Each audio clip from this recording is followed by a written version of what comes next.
الحمد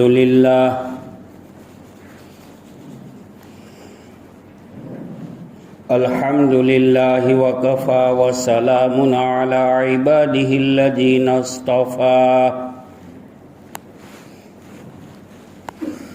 أما بعد قال الله تبارك وتعالى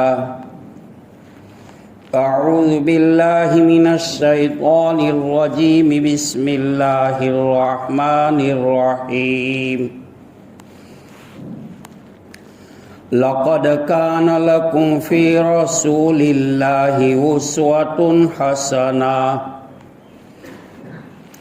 وقال النبي صلى الله عليه وسلم أنا خاتم النبيين لا نبي بعدي أو كما قال صلى الله عليه وسلم۔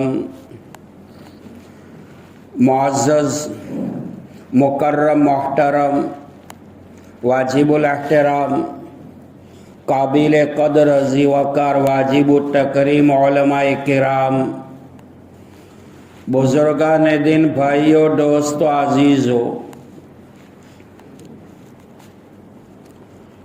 آنے والا مہینہ ربیع الاول کا ہے۔ ربیع کا معنی ہے بہار۔ سرزمین عرب پر امام الانبیاء، افضل الانبیاء، سید الانبیاء، سرتاج الانبیاء، اشرف الانبیاء، لولاک لما خلقت الافلاک والی ہستی، شہنشاہ عالم، محسن انسانیت، تاجدار بطحا، جیگر گوش عبداللہ، نور نظر آمینہ، یتیم تو یتیم در یتیم، آقائے مکی و مدنی جناب محمد رسول اللہ صلی اللہ تعالی علیہ وسلم تشریف لائے سرزمین عرب پر۔ ربیع کا معنی بہار ہے۔ اللہ تعالیٰ نے عرب کی زمین پر ایسی بہار پیدا فرمائی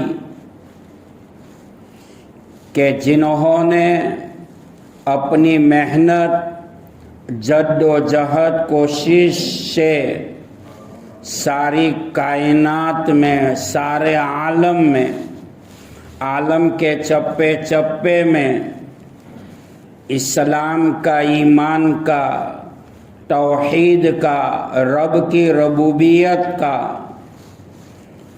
اور اپنی نبوت اور رسالت کا ڈنکا بجا دیا اور پوری امت کو صراط ضالہ سے ہٹا کر صراط مستقیم پر لا کر کھڑا کر دیا۔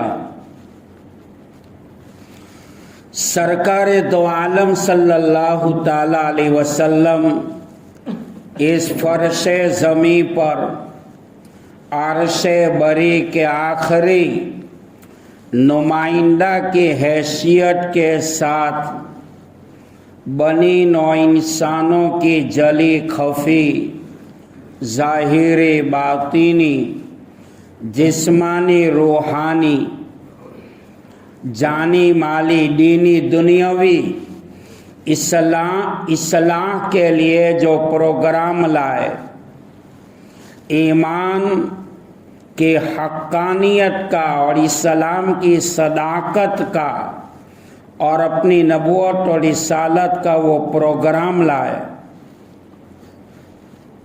ساری انسانیت کو بیدار کر کے رکھ دیا۔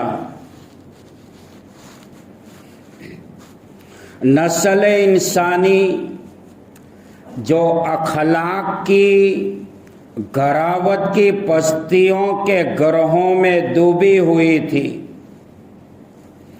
ان کو نکال کر کے آپ کی تعلیمات نے نسل انسانیت کو صحیح راستے پر، بام عروج پر اور ترقی کی بارڈر پر پہنچایا۔ یہی پروگرام کا عملی مظاہرہ حضرات صحابہ کرام رضوان اللہ تعالی علیہم اجمعین کی زندگیوں میں ہوا۔ قرآن پاک تا قیامت ساری انسانیت کے لیے، سارے عالم کے لیے اللہ پاک نے دستور عمل، دستور حیات بنا کر بھیجا ہے۔ یہی قرآن تھیوری ہے۔ حضرات صحابہ کرام اس تھیوری کا پریکٹیکل ماڈل ہے۔ شاعر نے اپنے انداز میں کہا، وہ نبیوں میں رحمت لقب پانے والا، مراد غریبوں کی برلانے والا، وہ بجلی کا کرکاٹھا یا صوت ہادی، عرب کی زمین جس نے ساری ہلا دی۔ محمد کی اطاعت جس دل میں نہ ہوگی، سمجھ لو کہ قسمت میں جنت نہ ہوگی۔ کرے جو اطاعت محمد کے دل سے، اسے پیر و مرشد کے حاجت نہ ہوگی۔ بھٹکتا رہا ہے، بھٹکتا رہے گا، جس دل میں عقیدت محمد نہ ہوگی۔ صلی اللہ علیہ وسلم، صلی اللہ علیہ وسلم، صلی اللہ علیہ وسلم۔ زباں تابوت در دہاں جائے گر، ثنائے محمد بود دل پذیر۔ زبان جب تک منہ کے حلقوں میں گھومتی رہے گی، پیارے آقا جناب محمد رسول اللہ صلی اللہ تعالیٰ علیہ وسلم کی تعریف دل کو پسند آنے والی رہے گی۔ روایت میں آتا ہے، حضرت حسان رضی اللہ تعالیٰ عنہ بڑے جلیل القدر صحابی ہے۔ انہوں نے نبی پاک صلی اللہ تعالیٰ علیہ وسلم کی تعریف فرمائی۔ یہ بات رفتہ رفتہ آپ صلی اللہ تعالیٰ علیہ وسلم تک پہنچی۔ آپ نے حضرت حسان کو بلایا اور فرمایا، اے حسان، تم نے میرے بارے میں کیا کہا؟ حضرت حسان فرماتے ہیں، یا رسول اللہ صلی اللہ علیہ وسلم، میں نے دنیا میں بہت سارے چہرے دیکھے ہیں، لیکن میرے نبی جیسا چہرہ میں نے آج تک کسی کا نہیں دیکھا۔ اللہ کی طرف سے عرش بری کا نمائندہ جبرائیل امین آئے اور فرمایا، یہ محبوب صلی اللہ علیہ وسلم، حسان کو اللہ کا یہ پیغام، یہ میسیج دے دو، یہ حسان تو نے فارش پر اللہ کے نبی صلی اللہ تعالیٰ علیہ وسلم کی تعریف کی ہے، تو اللہ نے عرش پر تیرے لیے جنت کا فیصلہ کیا ہے۔ وہ نبیوں میں رحمت لقب پانے والا، مراد غریبوں کی برلانے والا، وہ عرب کی زمین جو انسان کے خون کی پیاسی تھی، انسان کو قتل کرتا تھا اور قتل شدہ انسان کی کھوپڑی میں شراب پی جاتی تھی۔ حرم کعبہ بیت اللہ کا وہ لوگ زمانے جاہلیت میں ننگا طواف کرتے تھے۔ حرم کعبہ جیسی مقدس جگہ کے اوپر ان قبائل عرب نے 307 بت رکھے ہوئے تھے۔ ہر قبیلے کا الگ الگ بت تھا۔ حضور پاک صلی اللہ تعالیٰ علیہ وسلم کی آمد سے